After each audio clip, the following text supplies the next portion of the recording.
नमस्कार, स्वागत है आपका हमारे चैनल पर। मैं हूं आपके साथ शिप्रा सैनी। कांग्रेस की अंतरिम अध्यक्ष सोनिया गांधी के दामाद रॉबर्ट वाड्रा पर जिस तरीके से ईडी कार्रवाई कर रही है, लगातार ईडी उनसे पूछताछ कर रही है, उसके बाद रॉबर्ट वाड्रा कहीं ना कहीं बौखलाए हुए हैं और बौखलाहट में ऐसा बयान दे रहे हैं जिसकी दरअसल कोई मायने ही नहीं है। दरअसल रॉबर्ट वाड्रा ने कहा है कि अगर वो ताजमहल भी देखने जाते हैं तो सरकार को की नजरें इस बात पर रहती हैं कि कहीं वो ताजमहल ना खरीद ले।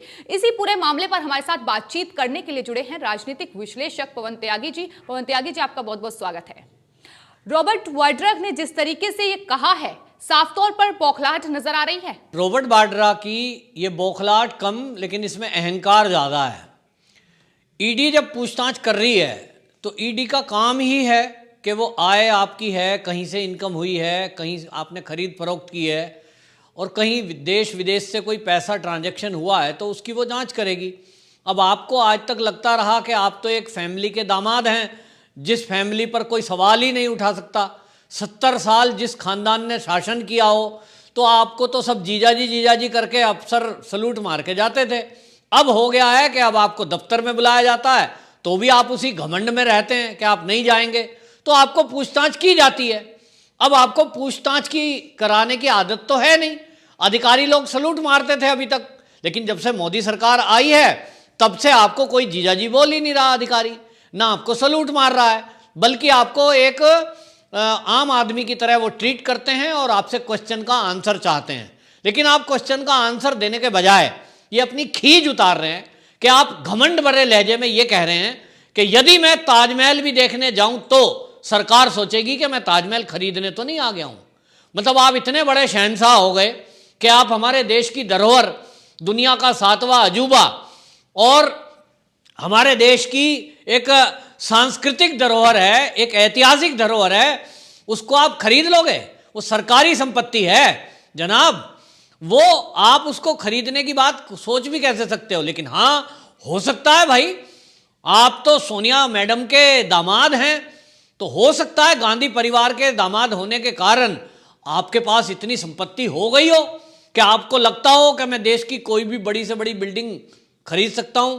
यूं तो आपके बारे में कहा ही जाता है कि जमीनों पर आपकी नज़र रहती है और प्राइम लोकेशन की ज़मीनों को आप खरीद कर और आगे होटल को, किसी रियल एस्टेट वालों को बेच देते हो और उनसे पैसे भी कमा लेते हो, करोड़ों अरबों रुपया। क्योंकि कुछ साल पहले तक तो एक आम परिवार वाले थे। आज आपके पास जो संपत्ति आई है इसका स्रोत क्या है? अगर आप गांधी परिवार के दामाद नहीं होते तो आप कहीं मुरादाबाद में बर्तन बेच रहे होते, कोई छोटी मोटी फैक्ट्री होती बर्तन बनाने की।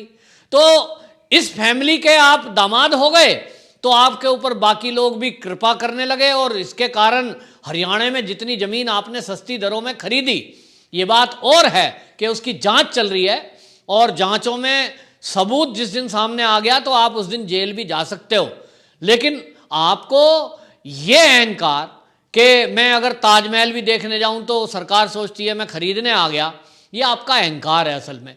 और आप देखिए कि आपको पूछते हैं तो आप प्रियंका के बारे में सवाल लोग करते हैं तो आप कहते हो साहब प्रियंका किसानों की हितैषी है और देखो किसान पे, मैं तो राजनीतिक हूं नहीं, फिर भी सरकार को किसानों की चिंता करनी चाहिए। आप एक तरफ तो कहते हो मैं गैर राजनीतिक हूं, मेरा कोई पॉलिटिक्स से लेना देना नहीं है, दूसरी तरफ आप गांधी परिवार की तरह ही पॉलिटिक्स करने से बाज भी नहीं आते। क्यों कहा आपने कि सरकार किसानों का ध्यान रखे? आपके कहने से ध्यान रखेगी? इसका मतलब तो यह है कि सरकार किसानों का ध्यान नहीं रखती, तो वो किसान निधि, जो सम्मान निधि किसानों के खाते में डल रही है, वो ऐसे ही दे रहे होंगे मोदी जी। किसानों के लिए जो 3 बिल आई है जिसमें कि किसानों की आय डबल करने का जो लक्ष्य रखा है, किसानों के परिवार में जो लकड़ी के चूल्हे जलते थे उसकी जगह उज्ज्वला योजना में गैस दी गई है, गांव-गांव में सड़कों का जाल बिछाया जा रहा है, बिजली उनको मुहैया ज़्यादा घंटे कराई जा रही है, ये सब जो किया जा रहा है किसानों के लिए, तो आपको लगता है कि मोदी जी किसानों का ध्यान नहीं रखते? आप याद दिलाओगे कि किसानों का ख्याल रखो। आप कौन से किसान हो भाई? आपको किसानों की ABCD पता है? आपका तो जो वो साला लगता है वो तो आलू से सोना बना रहा है, उसको तो इतनी नॉलेज नहीं है कि सोना कैसे बनता है, आलू कैसे पैदा होता है। तो आप कहते हो कि नहीं साहब, जब आपसे सवाल पत्रकार पूछते हैं कि साहब राहुल गांधी के बारे में आप क्या कहेंगे, तो आप कहते हो वो तो बहुत अच्छा है, बुद्धिमान व्यक्ति है, मौका देना चाहिए, यूपीए का चेयरमैन उसको बनाना चाहिए, कांग्रेस का अध्यक्ष उसको बनाना चाहिए। क्यों? वो उसके बारे में गलत छवि मीडिया पेश कर रहा है। राहुल गांधी कभी कुछ कहता है, कभी कुछ कहता है, कभी कुछ करता है, और कांग्रेस के अंदर से ही कांग्रेस के सीनियर लीडर ही नेतृत्व पर सवाल उठा रहे हैं। तो आपके नेतृत्व पर सवाल उठाना, कोई बाहर का दल बीजेपी उठाए तो समझ में आता है, कोई देश की जनता अगर सवाल उठाए तो समझ में आता है, लेकिन कांग्रेस के अंदर से लीडर ही सवाल उठा रहे हैं कि भाई नेतृत्व की क्षमता राहुल गांधी के अंदर नहीं है। तो कोई पार्टी का अध्यक्ष कोई ऐसा सुलझा हुआ व्यक्ति होना चाहिए जिसके अध्यक्षता में पार्टी आगे बढ़े। तो ये सवाल तो कांग्रेसियों ने उठाया है, लेकिन आप कहते हो नहीं, वो तो बहुत इंटेलिजेंट है और उनको मौका मिलना चाहिए। तो ये राजनीति नहीं है तो क्या है? क्योंकि आप भी उन्हीं नेताओं की तरह जो चाटुकार चापलूस नेता हैं, तो आप भूल जाते हो भाई मैं तो इस परिवार का जी जाऊं। आपको तो चाटुकार चापलूसी बटरिंग करने की जरूरत ही नहीं है, लेकिन आप बटरिंग से बाज नहीं आते। आप भी वही कर रहे हो जो बाकी लोग कर रहे हैं, चमचागिरी।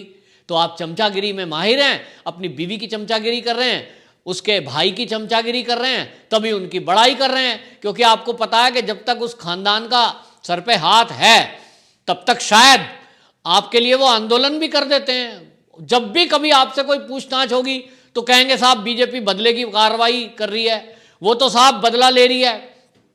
तो आपको अभी तक तो इतनी सारी सुविधाएं मिली हुई थी कि आप एयरपोर्ट पे जाएं तो आपका सामान चेक नहीं होगा, आप वीवीआईपी की तरह चलेंगे, आप बड़े बड़े बंगलों में रहेंगे, आप सारी सुविधाएं लेते हैं। तो इसलिए आप ये मत कहिए कि आप राजनीतिक नहीं है, पॉलिटिक्स से आपका कोई लेना देना नहीं है। पॉलिटिक्स से लेना देना भी नहीं होता और पॉलिटिक्स करने से बाज भी आप आते नहीं हैं। और जहां तक आज आप पहुंचे हैं, ये जो अचीवमेंट है आपका, आप देश की जनता को बताएंगे क्या कि आप एक आम मुरादाबाद के परिवार, मीडियम फैमिली के व्यक्ति थे, तो आपने ऐसा क्या जादू सीखा जिसके कारण आज अरबपति आप हो गए। आप सबको पता है कि सस्ती दर पर आपको पहले सरकार ने जमीन मुहैया कराई, फिर उसी जमीन को आपने किसी बिल्डर को बेच दिया 10 गुना रेट में, उससे पैसे कमाए।